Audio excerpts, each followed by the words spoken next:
Okay, I want to start with Jacob's blessings of his son because this is where it all gets revealed, right? Now, the first thing I want to say is that, this isn't really Jacob's blessing. It is Joseph's blessing. Now, why do I say that? Let's go to Simeon and Levi, right? If we go to Simeon and Levi, I mean, basically, this text is blaming them for the murder of Joseph, blaming them for what happened to Joseph. Um,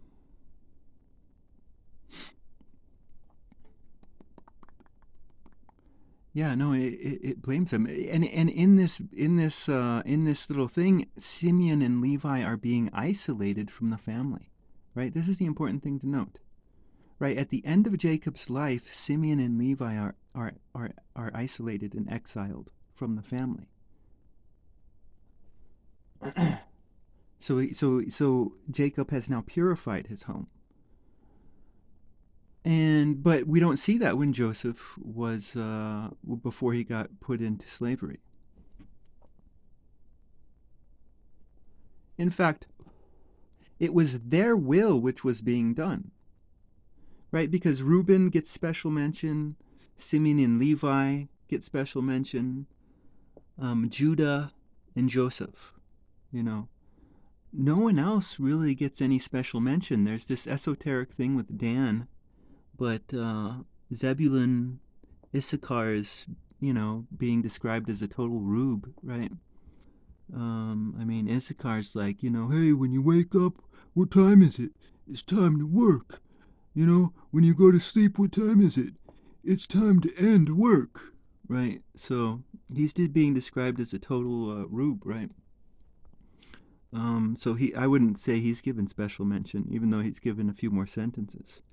But, Gad, Asher, and Naphtali, are given like one sentence or so, Um, I mean, they're followers. They're like sheep, right?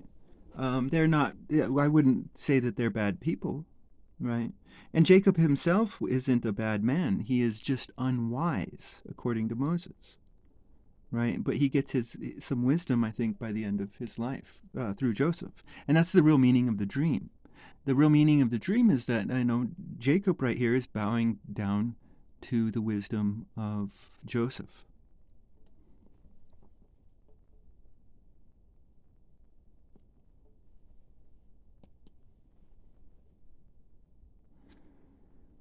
And so, I mean, Jacob, why weren't Simeon and Levi exiled from the family? Because they should have been. Well, that's because of the nature of toxic people. They hide themselves, right? They have secret meetings and evil plans, right? They put on a false face. These are the champions of justice right here.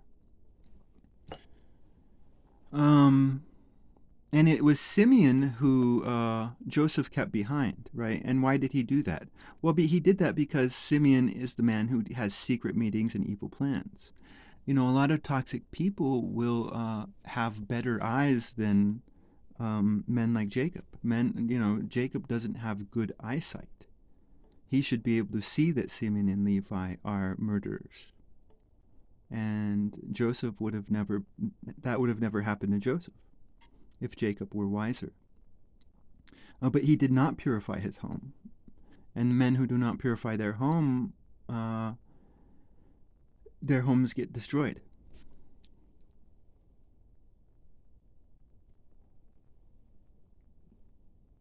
But, Joseph really comes around here like the high priest, and he's able to save the day. But they weren't exiled. They weren't exiled. If they had been, then, oh my goodness, this is just so simple. But why did Simeon get put in prison? Okay, so in their secret meetings, they're very observant, and so they're able to plot and plan, right? And so Simeon's going to throw him in jail, and Joseph is the master. He's the shot caller of the prison. He's got a lot of underworld connections, and so he could just send in a guy whom can befriend Simeon, And Simeon will start spilling the beans, you know. They'll have a long time in there, and Joseph's going to pay him, right? But Simeon, you know, this is why I think Simeon got taken by Joseph.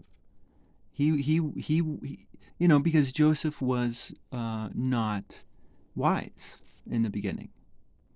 And so Simeon is the type of man who's going to have all the dirt on the family, right? And so he wants to throw him in prison, get a guy to befriend him, you know, maybe the guy will tell him a bunch of funny stories and ha ha ha. Oh, hey, and why don't you tell me about your family, you know? And so Joseph is information gathering, but what is also Joseph doing? He's putting on a face. He's now put up a wall around his sanctuary, right? Again, we're supposed to be like our God, and our God puts up a wall, right? Because, you know, Joseph is not a liar. He is a man of the truth. But, um, I mean, it's like metaphysically, I think is metaphysically is the word I want to use. But is it a lie to a liar? You know? I mean, you know, to a man who doesn't, I mean, we don't even have to talk about a liar, just to someone who just doesn't care about the truth. You know, like the sheep, like Gad and Asher, um, and Naphtali. Uh, this is what Joseph is doing. He is purifying his house. And he's purifying his house by enabling Simeon and Levi, just like the God of wisdom, Ea, I think. Um, yeah, because Ea in Descent of Inanna was kind of, no, he was kind of the same type of figure, yeah. Wily old Ea. Anyway, so Ea, I mean, it's the same approach. He's enabling Levi and Simeon when he first meets them. I mean, again, this is still the righteous Joseph, you know, and he is righteous against what Simeon and Levi did. But Joseph is wise enough to see where the blame lies. You know, he doesn't blame his father. He sees his father as blind. Um, you know, what does he see of Judah, right? Judah is a brave man. You know, this is clearly shown in the text.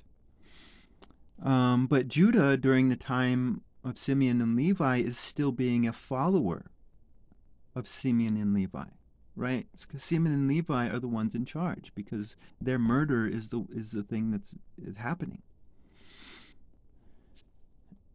And so Judah, he's brave, but and he seems to have a good heart, right? He seems to have a good heart. But I say seems because it's like, oh my God, what happened to Joseph, right? But Judah is probably falling for Simeon and Levi's tricks, right? His lies. Lions can be really stupid.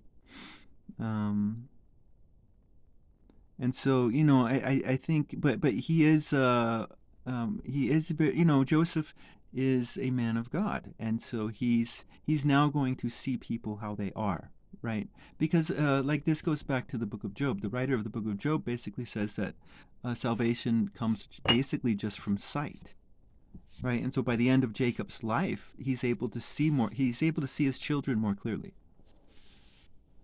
right? And he now exiles Simeon and Levi.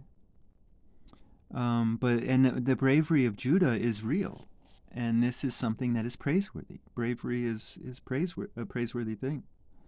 But Judah is a lot like you could say he's a lot like Ninurta. You know, brave, stupid men can be very dangerous. And then there's Dan. You know, this is I mean, Joseph is now acting like a snake, right? And yeah, so Joseph is now acting like a snake, and that's how salvation comes about. The rider can only fall to the ground if you act like a snake. right? And this is what God tells Moses to do: act like a snake, and Moses is shocked. But this is how Joseph is now acting. Joseph is now acting like a soap opera. He's acting like the snake. He's coming up to Simeon and Levi and giving them good land, and he's giving them coats, right? He's enabling these murderers instead of properly condemning them. But he's able, but then he's able to open Jacob's eyes, right? And once Jacob's eyes are opened, that's the revolution right there, right? Simeon and Levi are now exiled because Jacob can see properly. Um, okay, let's go to Reuben. Reuben is the man of false compassion, right? And it's really what Moses is saying here is that um, men of false compassion can be the most honored of society, right? But is their compassion real? And so here it's clearly saying that Reuben's compassion for Joseph was not real, right? Moses is condemning Reuben's earlier passion that he displayed by ripping his clothes, because Reuben, he's the firstborn. I mean, he should be putting down the law on Simeon and Levi, right? And yet this man has no honor. So this is you can see a lot of anger towards this behavior from Moses. Moses does not like men of false compassion. There's a lot of anger in these words here towards these type of men. And so no, and technically this is the blessing of Jacob. So don't get angry at me. Let's see. The rock. See, here we see a rock again, right? And I think he was a sheep herder, and I think nobody wants to be sheep herders because I think you just kind of sit around while the sheep eat. But that's going to give Joseph time to meditate, and Moses is constantly praising meditation, I think, by making him a sheep herder, right? And that sentence might anger some people. But it's like this doesn't have to necessarily be real history. Moses is trying to teach us good behavior, and he's trying to teach us wisdom. Do do do do do do. And the wisdom. I mean, well, of course you would hide this information, right? Because you wouldn't want Simeon and Levi to see it, right? You don't want Simeon and Levi to see that. Oh my goodness, the good man might actually kill us.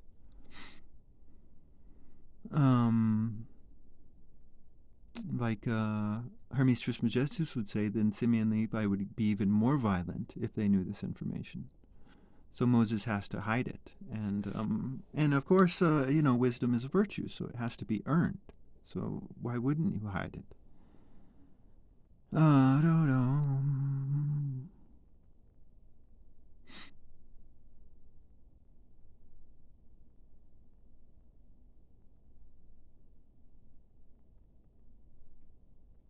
Right, and so he's really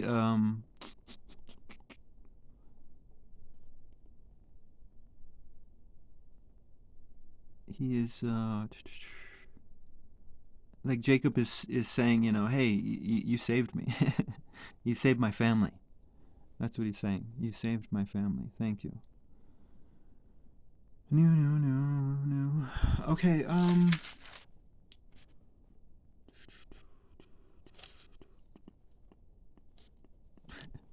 Okay, let's go here real quick. The Pharaoh. I love the Pharaoh in here because the Pharaoh is a total rube. um.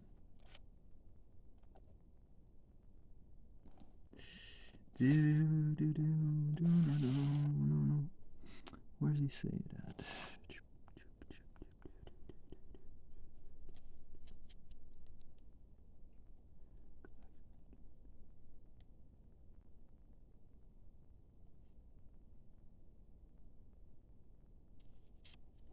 No, no, no, no, no.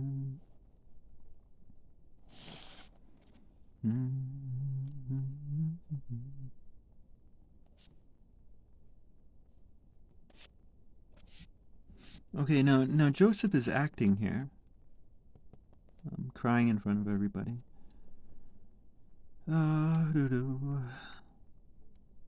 But he has to, because like if Benjamin doesn't come back, then the father might actually die. So Joseph's little game that he's playing is up. But he's also testing them, right? This is he's constantly testing them because he's now trying to learn about them. That's why he keeps Simeon behind. He's setting up traps and because he's not judging. I mean, it's it's the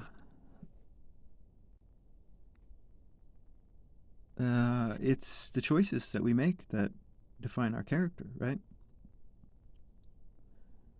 And so, yeah, I mean, we define ourselves.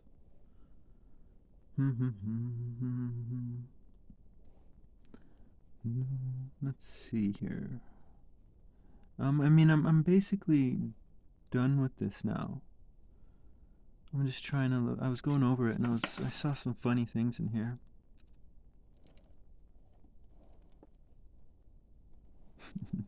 See the servant of Joseph is wise.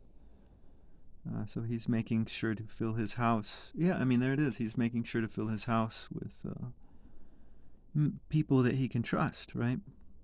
Because that's what about purifying your household's about. Um,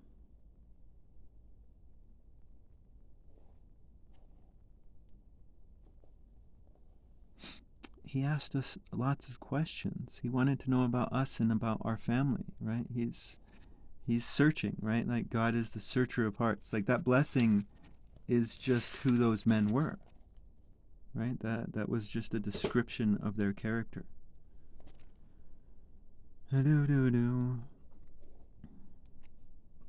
But I mean, this is Joseph the rabbi too, right? This is what a rabbi should do. A rabbi, if a rabbi wants justice, he needs to, conquer his Ninurtas. He needs to set his traps according to Moses, right? Because this is what Moses is really teaching. He's teaching. I mean, just open your eyes, know who someone is, and once you know who they are, then you can exile them from your heart. That's what I wanted to talk about. The names of Joseph's children.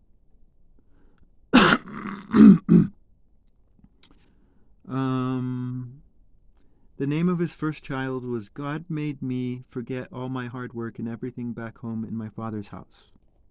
Okay? He has exiled his family from his heart. He has circumcised his heart. He loves his God more than he loves his family. Because he shouldn't have loved Simeon and Levi. Right?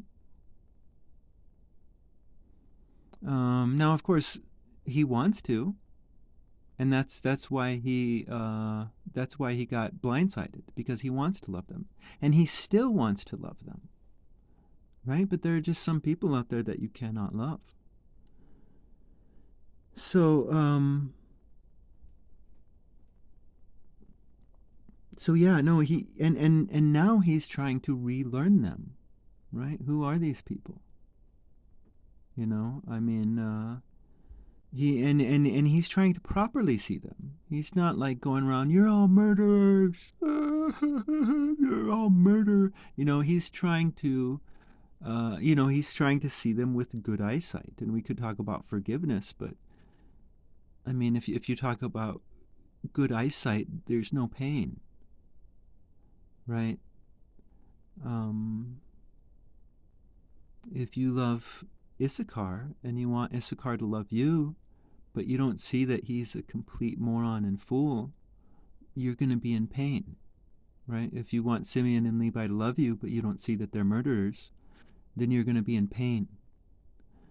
Once you see that they are murderers, you see that it's just not possible to. And so the pain will go away because you now see them more properly. Yeah, no, I think that's what's going on with this text, though.